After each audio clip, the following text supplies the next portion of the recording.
constitutionally protected. Don't you care about the Constitution? The Constitution matters when it's convenient to me. Any normal, rational person who watches this knows exactly what they would want to do. Yep. And some people have even called her the female Joe Rogan. You know, you've called her the female Joe Rogan. Some people. Him. Look at him just watching. What are you doing? Yeah. That almost seems like a cover. It almost sounds like racism, and it's a cover. Yeah, I was about to say. It almost sounds like he's trying to justify his racism, and he actually is racist.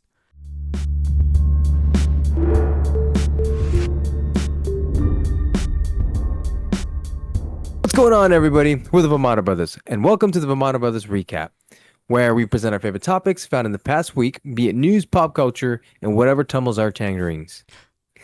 I'm Satirius, and this is Daydreamer.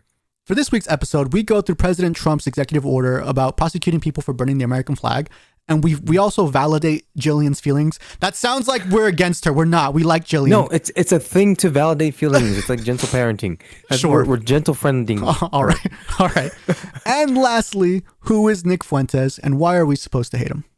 I don't hate anybody. But everybody is telling you you're supposed to hate Nick Fuentes, so... Yeah, well, they better have good reason. All right, let's get into it. President Trump recently signed an executive order that is targeting people who burn the American flag. So let's see what he said when he signed it. Lastly, sir, this is an executive order on flag burning. It charges your attorney general. Would you listen to this? This is very important. Flag burning. All over the country, they're burning flags. All over the world, they burn the American flag. And as you know, through a very sad court, I guess it was a 5-4 decision, they called it freedom of speech. What the executive order does, sir, it charges your Department of Justice with investigating instances of flag burning, and then where there's evidence of criminal activity, where prosecution wouldn't fall afoul of the First Amendment, and instructs the Department of Justice to prosecute those who are engaged in these instances of flag burning. And what the penalty is going to be, if you burn a flag, you get 1 year in jail. No early exits, no nothing. You get 1 year in jail. If you burn a flag, you get, and what it does is incite to riot. I hope they use that language, by the way. Did they? Yeah, incite to riot. I think it's funny he doesn't know what kind of language is used in his own thing. Is that what we said? Trump wants to prosecute people who burn the flags. But before we get into what the executive order says, we want to clarify what Trump is alluding to. Yeah. There was a Supreme Court decision that decided that burning the American flag was protected free speech. Yes. Okay. So here's a quick breakdown of that case. Again, we did a lot of research. We were trying to find the actual document. I don't know if we just suck at looking stuff up, but we couldn't find it. There's a bunch of other sites that we can reference that have supposedly the full document. So that's what we looked at. We looked at multiple, read a lot of them, and from that, we summarized what it said. We will link all of our sources down below, though, if you guys want to see the full thing. Basically, a summary of the case is, in 1984, Gregory Lee Johnson burned an American flag outside of where the Republican National Convention was being held in Dallas, Texas. He was protesting the policies of Reagan. The Texas government then said, "Hey, you can't do that." And then Johnson was like, "Yes, I can."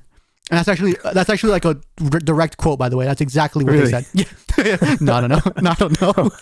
Obviously, I don't know. I believed you.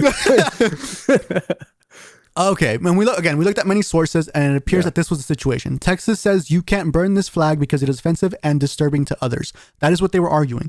And the court then ruled that this is a form of free speech, and there needs to be a very good reason as to why you would impede someone's freedom of speech, and this particular reason was not good enough, which is why the burning of the flag was constitutionally protected. Right, and the court in this case is the Supreme Court. It's not a Texas court. Oh, was it? Oh, yeah, that's right. Yeah, right. Okay. So that's the background on that case. Now, here's what Trump's executive order is saying. Okay, we're not going to read the whole thing because it's kind of complicated to read, but we have it linked down below, like we said earlier, so go ahead and read it. Yeah. But instead, we will give you our summary. Okay, going into it, it's broken down into sections, so we'll break our summary down into sections as well. Section 1. It pretty much says the following. The flag is sacred, so don't burn it. Easy. Yeah. The Supreme Court previously said that you cannot punish someone for burning the flag as a form of self-expression. It is constitutionally protected free speech. That has already been litigated. Yes. Trump is saying, fine, but I will punish someone if their burning of the flag incites violence or riots because the court has not deemed that unconstitutional. Yeah, that's pretty much what this right here says. Exactly. It's a bit of a workaround, I guess, because, well, he's allowed to. Section 2 now shows the measures of how they're actually going to implement this prosecution, right? Yeah. So 2A pretty much says if we can't get you for this particular section, or I guess what, for violating burning of the flag, then we'll get you for something else. Let's try to get you. Well, it says let's try to get you for something else first, because it does say prioritize the enforcement of other stuff. So that's what Section 2A says. Section 2B, this part says, if the burning of the flag violates a different state or local law, such as open burning restrictions, refer the matter to the appropriate authorities. So in this case, it'll be for the state. So you won't be charged or prosecuted at all for the actual burning of the flag. It's just some states have things like you can't have disorderly conduct, you can't burn things in public. And so that's what they're going to get you for, not necessarily burning the flag specifically. Which is clever, I guess. 2C is a bit interesting, but essentially what they're going to do is elevate it to the court, essentially battling the court if it doesn't fit under any particular ruling. Yeah. Right? So now it needs to be litigated. To be more clear, they're going to pursue litigation to clarify the scope of the First Amendment exceptions in this area. Pretty much, is this an exception where freedom of speech does not apply? Yes. Yeah. So that's right. But they want to have a fight in court about it. That's how I'm reading 2C, right? Yeah. Yeah.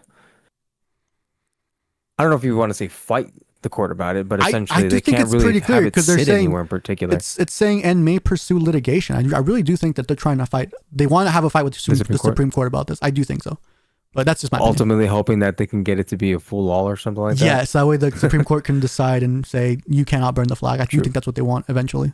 2D essentially says if you're not an American citizen or you're here on a visa or any immigrant with any sort of benefit, it will be revoked if you participate in the burning of the flag. Yeah, okay. And Section 3. That kind of makes sense. Yeah. Yeah. Pretty much states that all other provisions are applicable. As I read it was, if one of the provisions is held to be invalid in the court of law or whatever, everything else still applies. That does not invalidate the entire document. I think that's what that's saying. Yes, the whole document is still applicable, even if one small detail is not. Right, it's held to be invalid, but yes. Correct, yeah. Okay. And then Section 4 is just legal jargon. Legal jargon. And here it is. You can read through it if you want, but it just sounds like they're covering their bases. That's kind of what. Pretty much. Yeah. General provisions is what they call it. It sounds like something they copy and paste on every single one of their documents. My biggest comment here is that he really wants to punish people for burning of the American flag, right? Yeah, now, that's pretty my obvious in personal Section 2. opinion, it bugs me a lot when I see people do that. But it is their right. It is protected, right? And if they can get them outside of something outside of burning the flag, great. But as much as it hurts me, as much as it burns me, it is a protected right. Right. And I just. Yeah. I'm going back and forth with this because I don't like it that much, and if we the law or burning of the flag? Burning of the flag. Oh, I hate it. But. So if we could just say, hey, this is one of those freedom of speech exceptions. You cannot burn a flag for any reason anymore at all. Then fine. But also, the frustrating part is that you need to get the country to agree to that, and I just don't know if that's what they'll stand for. But I also do like the idea that we have so much freedom in this country that we're allowed to burn this flag. I do think that's great. I think that's a highly, highly symbolic example of our freedom, pretty much. Well, it really shows that we value our Constitution and the amendments, right? Do you think if this was taken to the Supreme Court that they would win, I guess? I don't think they would. I don't think they would. They would have to have a really good argument as to why. And I just feel, okay, can the same argument for the American flag be made for pride flags and stuff like that? You can't burn them? You can't burn them. So let's say they got successful and they were able to prosecute legally against federal law that you cannot burn the American flag. Now, and let's say the Democrats get power again, and they then do the same thing for the pride flag, right? You're okay with that? You don't want your right to be taken away to burn the pride flag? That's what you care about?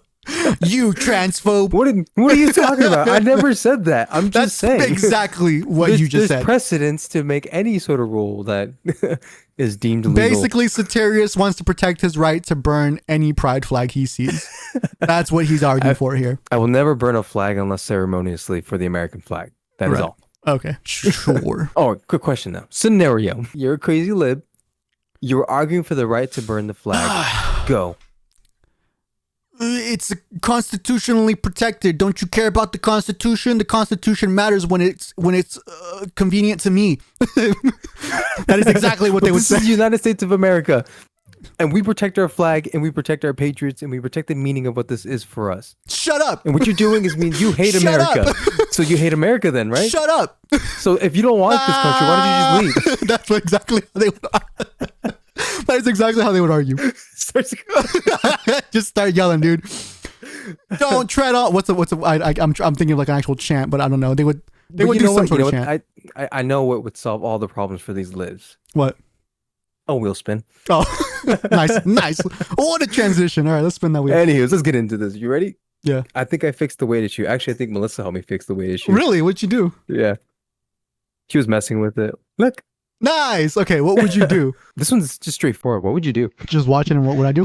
You're a bystander caught in the middle of this. What would you do? All right, here we go. Oh my God.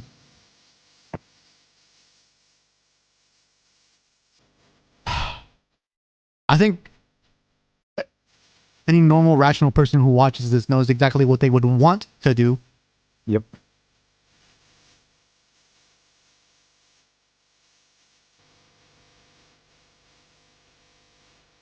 Oh, that's so annoying. So here's how I see this. You made the comment of like any rational person would know what they'd want to do. Yeah. Now on that like second to last scene, he looks like he's coming up to a family. And if that was my mother that he was coming up to, he's on the floor. He's on the floor. I do think, and I don't think anybody would argue with that. And if he wants to throw down, I do think you would be justified. It would certainly be justified. Especially if you saw him coming. I almost got hit with this bike. Yeah, especially if you saw him coming from far away. You're like, oh, he's intentionally like trying to run into people. I thought. Yep. At least that's what I would say. No, but even then, like that would be my thought. I'd be like, it looks like he's trying to run into people, but. Yeah. Yeah. And I think that would be fair for anybody to make a reaction as to knock him down. Yeah. I agree. So what would you do ultimately? You knock him down? I'd knock him down. I like to think I would too, but I think in the actual moment I'd just be like, oh, this guy's annoying. I think I'd knock him down. Alrighty. Let's move on to the next topic then, shall we? Okay. For the next topic, Netflix came out with a short series called Fit for TV, The Reality of the Biggest Loser. Mm-hmm. All right, we first saw the story on Her Take, so we're going to go ahead and let Jillian introduce it a little bit. So we're going to start with the Netflix hit job because this one is personal. So I'm guessing you guys have all heard about this by now, this Biggest Loser documentary. Can I presume that, team? Yes, I texted y'all about it. I remember when we got done with taping last week, I went home to cut time codes and it was popped up as like number 3 on my Netflix. So first off, we've been watching Jillian for a bit now. We like her. We trust her. She seems like an honest person. And some people have even called her the female Joe Rogan. You know, you've called her the female Joe Rogan. Some people have called her. You're the only one who's called her the female Joe Rogan. Have called her the female Joe Rogan. I tell you what. If people do start calling her the female Joe Rogan, I will credit you. You made it happen. Okay, so we were gonna take her word for it fully because we enjoy her. Oh, that sounds weird. Okay, sorry.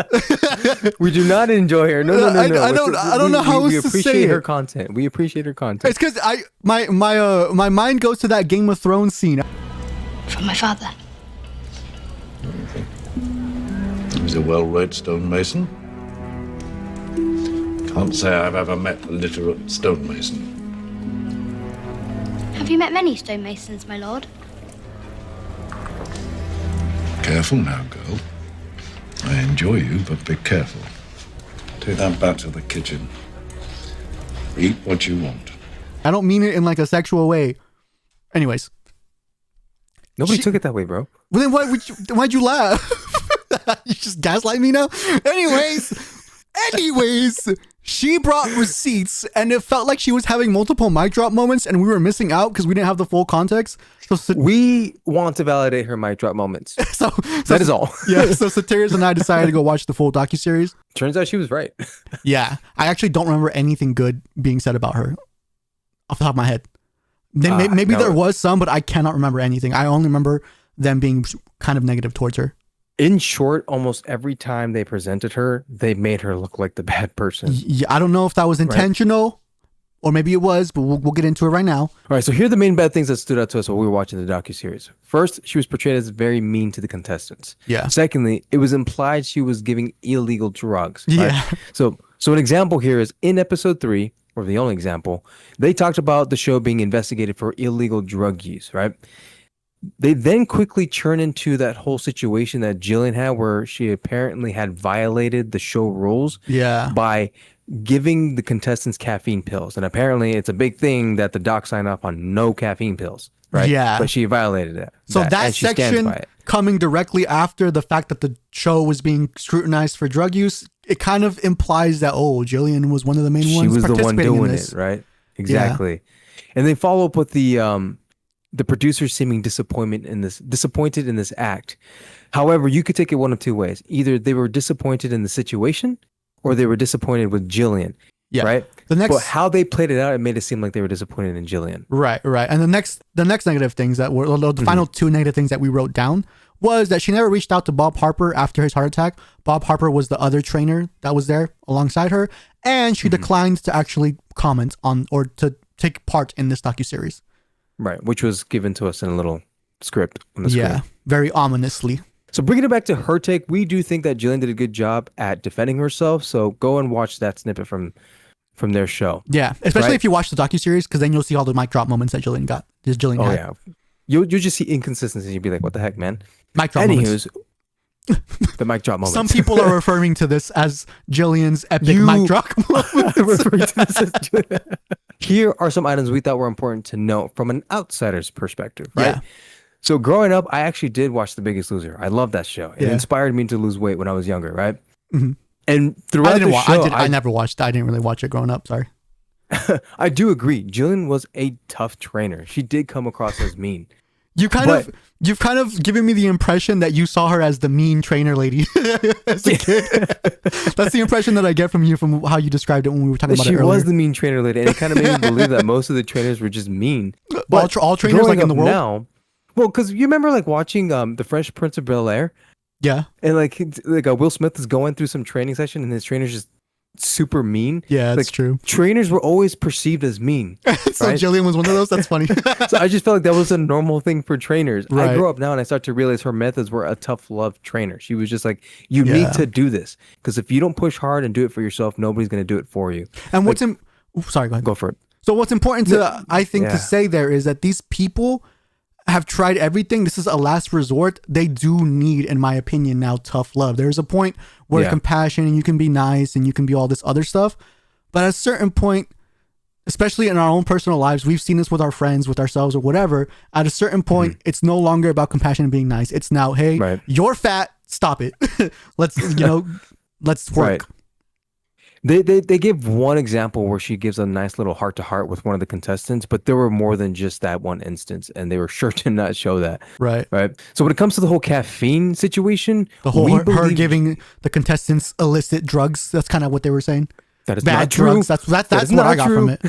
And the reason why we don't believe anything they said on the show is because Jillian actually brought receipts. She brought the proof. So from the outside in, like we would hear this, you would watch the docuseries and you think, oh crap, Jillian did that. But in the then you go listen to docuseries, her explanation. In docuseries, it was just he said, she said, he said, he said. Like it was just, this is what was happening, this is what was happening. And when you go to Jillian, she actually has emails and communications between people showing this is what actually happened. Which is entirely contradictory. I'm not a docuseries I'm not a docuseries maker, so I don't know. Yeah. But I do think that if you have these emails, that might be important to include in the docuseries that you're making. Right. That's just me though. Unless you're trying to smear someone. Who am I to say that? And we'll get into that right now. But the last thing is, they did make Jillian look like a kind of a big villain because she did not reach out to Bob Harper after he had his heart attack. Right. So that was the biggest whoa that I took from this. And so then when we go to her take, Jillian doesn't really address it at all, which we do think is interesting. We wonder why not. But here's what. So I went to Jillian's Instagram, as I always do whenever some sort of controversy happens. The first thing I go is their Instagram or their ex. And so on Instagram, she posted this. This is the last image is my second to last text ever to Bob Harper. Take from it what you will. This still frustrates me even more, though, as somebody, again, who likes Jillian, because what was the last message? That's the one I want to see. Why why only show me the second to last one? It makes me think that it was a strongly worded message. It invokes more questions, in my opinion. Right. So here's what the message says. It says, I really think it's shitty of you to not ever... I really think... Can you read it? Because my mic is blocking it. You're good. I really think it's shitty of you to not even respond to my text. It's this kind of thing that always makes me so disappointed. Our relationship. I assume she meant bye, but yeah. Yeah. So this kind of leads you to think. It leads me to think, at least, that they had, a falling out. It just seems like Bob was the problem. Now, and a good one. That's how it. Well, if Bob's not responding, it does seem like he's the problem. Probably the case. Probably. As far as my perspective goes, though, the way I perceived their relationship through the docuseries, I really didn't gather much other than her not reaching out. It just seems to me like they were coworkers. I didn't really see them as close, just from docuseries. Again, I didn't watch the show, so I don't know. Mm-hmm. But they kind of seem like they were sort of buddies, but based off the docuseries or based off you're watching of the show, or both? Based off the docuseries. Okay. I think for what I can remember of the show, they also seemed like they had a good relationship. Okay. I don't know what I can say about outside of that. Yeah, I don't know. Right. But based on this text that Jillian showed, do you think it's justified in not reaching out, or she was justified in not reaching out to him after he had a heart attack? I mean, it's not a whole lot to go off of, but if it was a bad falling out, I think it's okay for her to not reach out. Right. For her to not have to reach out. What I think is interesting, I was doing a little bit of reading too. So there was other interviews that he had, and there was other posts being written or whatever, other news media. So one I forgot, dang it, I don't have the source, but I do know for sure one news media said that they tried to ask him more about the whole Jillian thing, and he was very tight-lipped and refused to answer anything more other than the fact that she didn't reach out, which I thought was very interesting. Mm-hmm. And again, Jillian did not comment on it at all. So that's also very interesting. Okay, so ultimately, the reason we chose this topic is because we were curious. Even though we like Jillian, there is a possibility she's doing they're attacking me, I'm a victim, blah, blah, blah thing. Right, yeah. Sometimes we see certain people do this. I'm not going to name names, but we do see certain people do this, such as Lindy. It could be. What do you have against Lindy? It could be that people are fully justified in attacking Jillian if she genuinely did something wrong. Yeah. But when we first... It doesn't seem that way. So when we were first watching the docuseries, we thought they're not really smearing her that much. So is Jillian over-exaggerating here? And then we got to thinking about it a little bit more, and we realized that no, if you're not like us, and you don't actually have any sort of notion of who Jillian is, you're not predisposed to like her, you might come off thinking she's a bad person. And you might come off thinking she's like the worst one out of everybody. Yeah. Based off of this docuseries. Yeah, and I do want to know, they didn't show her a lot, but when they did show her in the docuseries, they made her look really bad. And she was that's the thing. She was very prominent in the last episode. In my opinion, she was the most prominent, and that's when they were smearing her the most. Exactly, and they made sure to do it in the last episode, right? Because the first episode, almost no mention. Second episode, a mention here and there. A lot more depiction of who she is. And then the last episode was like the weird organization of the notes that made it seem like she was the one doing the illegal stuff. Like, how could you not pull that away? Right. Right. So we do think Jillian, though, is justified in saying that they are smearing her, because we do think they're being smart about it. If they had smeared her a ton, it would kind of invoke this feeling in people of, let's go research to make sure that this, like, it's crazy that she did all these things. Let's go research it. But they just did it a little bit. And so if you don't know much about her, you kind of walk away and you don't care about it, and you just kind of watch this docuseries. You walk away thinking, she's probably a bad person. So the next time they smear her again, they'll put a little bit more of bad stuff. Yeah, they'll keep sprinkling bad stuff about Jillian till eventually the way you think of her is negative and you don't even realize it. And so I think that's what they're doing. And I do think she is justified in saying that they're smearing her. It's a very diabolical and smart way to go about doing that. Yeah. But especially because we don't know who funded it. Jillian herself was trying to figure out who funded this. What's going on here? Also, really odd side note, the whole Ozempic thing at the end of the docuseries really made it seem like, because also just know she's heavily against Ozempic. Yeah. And they were advocating for Ozempic at the end of all of this. It did seem like it did seem like a commercial for, hey, Ozempic is the answer here because people are suffering from obesity. I researched it and I asked the obvious question, so it's gonna be an obvious no. But like, what did Ozempic fund that docuseries? Oh, you just typed that into Google and you. Yeah, I figured. Obviously, it was like a quick search. I had to dig deeper. Right. But for some reason, I feel like there's some. It just seemed odd. Why would they throw that in there, right? Yeah. Anywho's, this might solve our problems. Let's spin the wheel. Whoa. This is me talking to cover up the silence of the wheel spin. Let's see what we get. Keep it or leave it. You might have to respin that one because we don't have that All right, ready. respin that. What's the point of the wheel if we just respin whenever we don't have something? We gotta do a better job of getting stuff. Yeah, you're right. And it did it again. Keep X or leave X. How about Arbiter's Of? It's just so easy to have an Arbiter's Of thing prepped. We'll get better at this, guys. Don't worry. Okay, the caption says father steps into his daughter's fight and handles it for her. Well, this could be interesting. Holy shit! Get up! Get up! Zainab! Stay back! Zainab, get in the car! Stop it! Get in the car!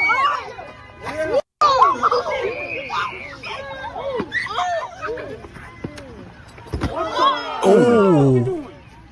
Come on, get in the car! What the fuck is wrong with you?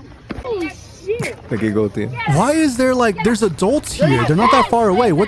I have no idea what that guy's doing right there. He didn't do enough. Him. Look at him just watching. What are you doing? Yeah. That toss was a bit much. Okay, I'm all for lessons, but when it comes to adults, they need hard lessons that are, but and kids do too, but not this much. What do you think? I do think it was much to throw her on the ground. But him stepping in aggressively is sufficient, in my opinion. I think that was fine. But throwing her on the ground was wrong. Do you think he meant to throw her on the ground? No, I think it was a heat of a moment kind of thing. I think he was just trying to push her, and then men are strong, so they, forget. Might have been an accident. It kind of looked like he was his hands went down. They didn't go to the side. I think your hand just naturally goes down when you're pushing away a shorter person. So I saw a comment, and a lot of them were in favor of the dad doing what he did to protect his daughter. And when I think about my daughter being in a situation like that, it would infuriate me. Right. I just hope I have the wisdom and the patience to not do something like he did. The restraint. I'm trying to give him the benefit of the doubt. I think he just pushed her, and you can't push somebody straight when they're shorter than you. You push them like this, that's just. And so she fell because he just didn't realize how strong he was going to push her. I don't honestly. To me, it looked like a toss straight to the ground. You think he intentionally threw her to the ground? I think yes, but in the heat of the moment, I think leading up to that, it wasn't his intention to just slam her to the ground. Right. But he was just angry. It was a lot. It was a lot of frustration flowing through him right at that moment, I feel. Still wrong. But I understand why he got there. I think ultimately I'm okay with it just because it doesn't seem like he meant to do it. Really? I think it's just, no, you know what? No, I'm not okay with it. You're right. Because it is too much. No. It's a girl. She's a kid. They fight. So there was this other, maybe I might have saved it, but there was this other video. It's a side note, but adults are in between the fighters. And that's still, I think, the way to do it. Grab your daughter, get in between them, walk away. Yeah, right? No, you're right. You're right. In this case, because they're two girls, they're kids, they're kids fight. And it's not that hard to subdue them. If this was two grown women, adult, I think that might be different. I think, yes, you come in and you push. Maybe because you run a risk of an adult woman actually hurting you. A kid's not going to hurt you with their hit, especially a girl. Final thoughts? Wrong. Yeah. Father should have shown more restraint. Yeah, I think I agree. Alrighty, for the last topic, who is Nick Fuentes and why are we supposed to hate him? Let's let Miss Dangerfield explain who he is first. What? All right. Nothing. Okay, I just like Amy. Okay, here we go. This guy might be the most controversial person on the internet right now. Nick Fuentes, this child, this weird little gay kid in his basement. Will you ever be willing to debate Nick Fuentes? He's on a generational run. Of course he's passionate. He's 26. He's doing his thing. His face is everywhere on YouTube these days, but he's not actually allowed to use that platform himself. He's being denounced as a neo-Nazi and white supremacist, but his videos have gotten airtime on CNN. He's declared himself America first long before it was cool, but most of the core MAGA base actually can't stand him. He's spent years as a pariah on the Amy's right little wing, head thing's yet kinda funny. once he had dinner with President Trump. He describes himself as a devout Catholic, but then goes viral for saying the N-word and denying the Holocaust. I'm the realest on the internet. From a tiny, single-camera studio, he's launched feuds with some of the biggest names in media and ratioed the richest man in the world multiple times at this point. He has been doxxed, deplatformed, debanked. He's even survived an assassination attempt, all before the age of 30. Some say he's a Fed, some say he's the future of the right. And his name is Nick Fuentes. And Okay. Do you see it? She's doing a little. I can't unsee it now. Damn it. I was fine. Okay. So I've heard of him before, but it's hard to see what he actually believes because, like Amy was saying, he's been banned from everywhere. And I don't feel like going to go actually search for him, but I've seen clips of him pop up here and there. Here are 2 clips of him that I found that I thought were pretty interesting that I wanted to show you. Banning gay marriage is back on the menu. Banning sodomy is back on the menu. Banning contraceptives is back on the menu. And basically, we're having something like Taliban rule in America in a good way. Okay. So, what do you think about that? What are your thoughts on that one? It's interesting. Why? Because of their. We were talking about this previously, right? Rule. Here's my thing. So what he is saying is the Taliban bans gay marriage. The Taliban bans this. The Taliban bans that. We are also banning that. Therefore, we're taking the good parts of the Taliban and we're applying it to us. I think that's what he's saying. Sure, but people are not going to receive it that way. But you can't blame him for others' incompetence. It's not his fault. People can't understand things. Fair. No, I largely disagree with that. Actually, fair, I do think. No, I just wait. Hold up. No, don't say fair because I do.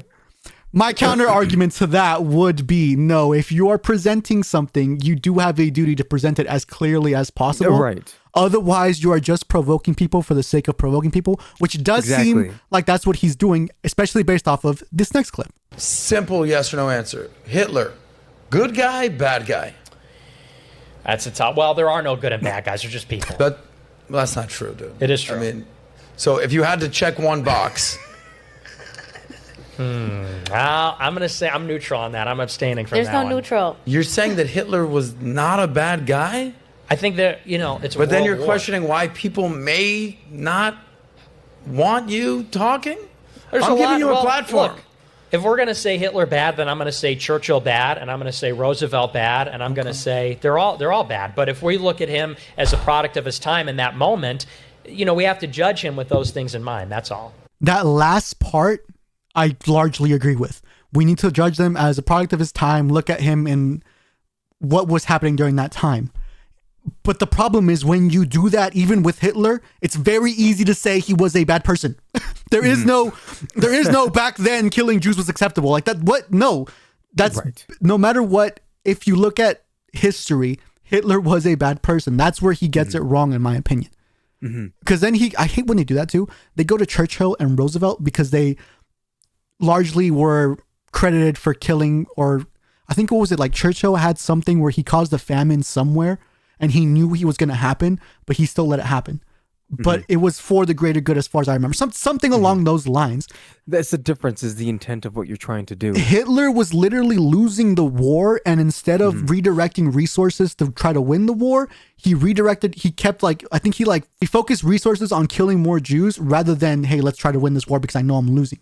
That is a genuine bad person. Like, there's no way around that. So that's where I'm like, okay, this kid is clearly saying stuff to provoke. It seems like it, yes. So it largely does seem like he has some good points. He does think about things, but he's provocative. He wants to provoke. He's provocative. Yes. Yeah. The reason why we're bringing this up is because we saw it first on Her Take. We see that they did a segment on Nick, and we thought it'd be interesting. So here's what Her Take summarized Nick Fuentes to be. Like the bad stuff. So he has terrible rhetoric. He's a devout Catholic, I guess in the wrong way, I guess. He's known for saying the N-word recreationally. He denies the Holocaust, and by that, he says that 6 million Jews didn't die. Apparently, he's racist, and Anna says he's an anti-Semite. Amy seems more reluctant to say he is. So I thought that was interesting. But okay, let's go through it one by one though. As far as the terrible rhetoric, I think that's pretty clear. Yes, he uses terrible rhetoric. Provocative, yeah. But do you think just because somebody says something mean, that means we shouldn't take them seriously or we should ban them from places? Absolutely not. I mean, you pay attention to them a little bit more, right? If they're being absolutely stupidly, if it's stupid, mean rhetoric, you might not have to give them enough, but I would still give them a little extra attention. Even if it's stupid, mean rhetoric, as long as the argument is sound, makes sense, and is correct. The thing with that, like, I get it, but not. First and foremost, he's provocative, right? And it's a bad rhetoric. So not a lot of people are gonna give him the benefit of the doubt, or at least give his argument the benefit of the doubt to see what it is he's trying to say. Right. So despite that, like, only a select few people will actually dive into what he's saying. Like the whole Hitler thing he just did. To play devil advocate, what I would say is, when somebody says something provocatively, it grabs your attention, and as long as it's correct, it does kind of stay with you, in my opinion, and it makes you think about it more, especially if it's provocative. And not couldn't you say something and not be provocative? Because now you can. But what I'm saying, have a bad look. But what I'm saying is, it might not stick with you as much. If I just say something well said or whatever, right, versus if I use this provocative rhetoric, I do think one will stick in your mind more than the other. Yes, but now he's always going to be tagged as a really bad person, Nick Fuentes. Yeah, no, I fully agree with that. And to be clear, I do think you should just try to say something non-provocatively, and if it happens to be provocative, but it's the truth, that's fine. But you should never speak your way out of it. But you should never find a provocative way to say things. Correct. So that I do think that's what Jordan Peterson did. Jordan Peterson would say things that were seen as provocative, but he was not saying them in a provocative manner. It's just people were offended by it. Yes, that's a great example. And it seems like Nick Fuentes is doing the opposite. Okay. That's true. But this brings us back to a previous episode, though. In a previous episode of our show, we said that the problem with the red pill alpha bro community is their rhetoric. It's not what they say. It's how they say it. Exactly. Yeah. And so Nick Fuentes seems to be the same. And as far as the devout Catholic, I don't know. I don't know anything about him, but there's also the issue with modern day. Yeah, there's an issue with modern day Christians, Catholics, where we say we are, but we're what's that word I'm looking for? In my opinion, I say modernizing. You guys are modernizing for the times, trying to be more inclusive. Oh, absolutely. It's certainly modernized. Religion in and of itself is not inclusive, I don't think. I do think religion is highly exclusive. You need to follow these rules. It's considerate, but it's not inclusive, if that makes sense. Otherwise, you're not. Yeah. Yeah. Which I think is fine. I don't know anything about this guy. I don't know anything about this guy, so I can't agree or disagree with him being a devout Catholic. Okay. But what I get, he's not a devout Catholic. Okay, what about he's known for saying the N-word recreationally. Satirius and I, we don't use the N-word. We never have. However, we have friends and we knew of people who used it recreationally and it wasn't that big of a deal. I do think it's just a word and it's ridiculous to be scared of a word. That being said, I am scared of said word and I don't say it. It's not part of my normal day-to-day speak. I wouldn't. But one of my favorite movies, Rush Hour, like they got Jackie Chan saying it and it's a funny scene, right? And it's once upon a time it was normal. I'm not saying normalize the N-word, but hot take, racism will end when the N-word is normalized. That's when racism will end. Just kidding, kind of. Yeah, I don't know if that's true, but it's I don't know. What are we saying? Is it a bad thing to say it? I don't know. Do you think it's a bad thing to say it recreationally?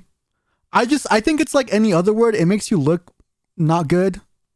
I do think it's a bad thing to say it. It's just not a nice word to say, in my opinion. But you also don't cuss. It's derogatory. Satirius doesn't cuss at all. Yeah. Yeah.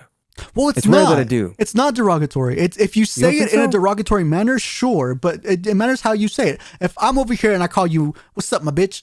Like I'm not saying that in a derogatory manner. You're not actually, I feel like you're really trying to make an argument to say something like that. It's not derogatory because I said it differently. I said it with love. Like, but I've sent you messages. A word not worth saying. I've sent you messages when I arrive at your house and I'm just like, here, bitch. Like I don't do it often. And what have I told you? And what do have I giggle. Responded? I think you don't respond, but you come outside because I'm not saying it. Because I'm not saying it derogatorily. Yeah, I know. I'll give pass to a lot of language, but it still just doesn't sound right in my opinion. I agree. No, I agree with that. That's why I try not to cuss on camera while we're filming and stuff. I don't cuss through it here, but in my day to day, I do cuss. I just think I hear myself back though in the recording cussing, and I'm like, oh, that doesn't sound good. But to each their own. It's just I'm a hypocrite. Okay. Anyways, the last accusation that was made against him is that Anna says he's an anti-Semite. So let's look at what she says to back this up, because I thought that was very interesting. The example that she gave. Anna believes that he's a genuine anti-Semite. He says he is. Does he say? Yeah, Here's let me there's hold on no real quick. chance. It's like I'm not familiar with that. I don't watch his content. I don't either. So I've never heard wanted of to him. make sure that I didn't smear him, even though I had my suspicions about who he really is. So I watched a bunch of his recent content. And the point of contention between him, Tucker Carlson, and Candace Owens, Tucker Carlson and Candace Owens on one side, Nick is on the other, right? So Tucker and Candace have been very critical of Israel. Correct. And Zionism, whereas Nick Fuentes, and this is what he said on a recent episode of his show, he's like, no, it's not just Israel, he says it's the Jews, right? So that's how he differentiates himself. So he's openly, That's the example that Anna gives. So first she says he is. I'm thinking she's going to give an example in which he explicitly says he's an anti-Semite. But she gives an example in where he blames the Jews. That there's a difference there, right? Right. I do think it's a little disingenuous of Anna to say, oh, he says he is, and then brings up an example in which he didn't necessarily say that he was. Right. Okay, so given all this information that we've gone through right now, do you think Nick Fuentes is a bad person? Or should we hate him, I guess? I don't hate him. I don't know if he's a bad person. We don't know enough, right? I don't think you can make an argument here just based off of this. Again, we've done limited research. We might do an update. I've never made my opinion on someone based off of somebody else's opinion. Right. I got to go do my own research. And with all that I've heard, no.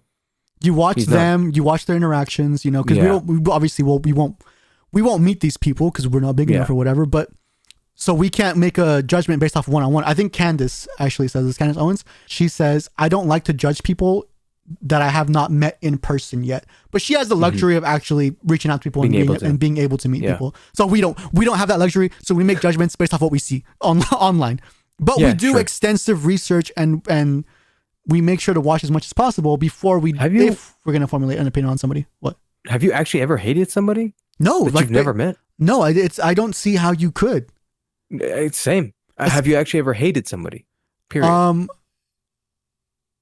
Probably not. I would say probably not. I've strongly disliked certain people, sure, but same. Or I've just been very, very angry at certain people, but I don't think I've ever experienced hate. I don't know if those are the same thing. Sorry, it was just a random question I thought, because you asked that question. I think, well, no, I don't think anything will get me to hate this guy unless he clearly was just. I mean, if he killed your mother, I think you'd hate him then. Well, I mean, okay, sure. We go to the extreme. There are rare cases. Yeah, sorry. I'm being ridiculous. You know me. Okay. I agree with you, though. It would take a lot for me to actually have such strong feelings against somebody and be to the point where I label it hate. Like, I can't imagine that. Especially somebody I don't know. That's crazy to me. That's why I don't understand the actual hate that Trump But then gets. the arguments be like, oh, you guys just can't pick a side because you just don't want to seem like bad people. Like, well, no, this is just not enough to go off of. I would for sure pick a side if I met him. If I met him, sat down I knew and who he was. Conversed with him. I do think when you have a much more deep conversation with somebody and it's not surface level, it's much easier to make a judgment on whether or not they're a good or bad person. Yeah. Do you think he's a white supremacist? And does he hate the Jews? Again, I saw an interview he did with Candace, or a little podcast and talk. It does seem, because he explicitly says, I want my children to look like me. I don't think people should be in interracial marriages. And the reasoning that he gives is, when I leave my legacy will be my kids, and I want my kids to look like me, because if they don't, if I marry interracially and they don't look like me, it's like I never existed. My kids live on through me, but if they look differently than me, it's pretty much like I wasn't here. I don't know how much I buy that argument. It really doesn't. I mean, the way your kids look have very little to do with your legacy. You're right. But they know your name, they know what you did. They always refer back to you as an individual. Your legacy will live on forever. Exactly. So I just But so that almost seems like a cover. Almost sounds like racism, and it's a cover. Yeah, I was about to say. It almost sounds like he's trying to justify his racism, and he actually is racist. Yeah. So that part maybe. Does he hate the Jews?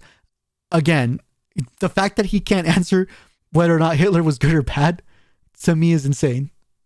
Yeah. Either he's just trying to be provocative and he hasn't thought about it deeply enough, or I don't know, but it's just.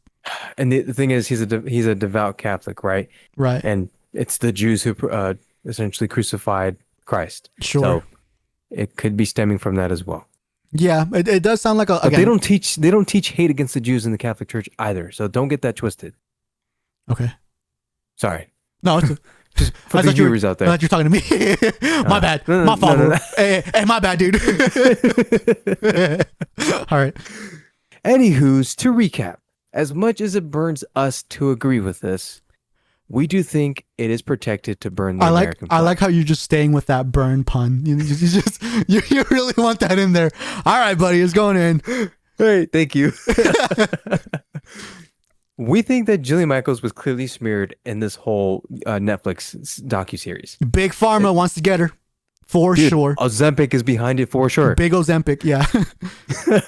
And finally, we don't hate Nick Fuentes yet. But we still don't know what he is or what he believes, and he might be racist. We're not sure yet. He might hate the Jews too. Who knows? And to kind of just bring back a comment I said earlier, you just keep an eye out for these type of people, right? Even if he does, we still think he should not be censored. His views should be fully there for anybody to see. That way they can easily be debunked, debated, and eventually the better argument will win. Of course. Thanks for timing in. See you guys in the next one. Bye. You said timing? I said timing in. I think I'm gonna I meant leave to it. say chiming in. Oh yeah, No. that sucks. Don't worry, dude. I'll make it look like if you said chiming. No, you're not.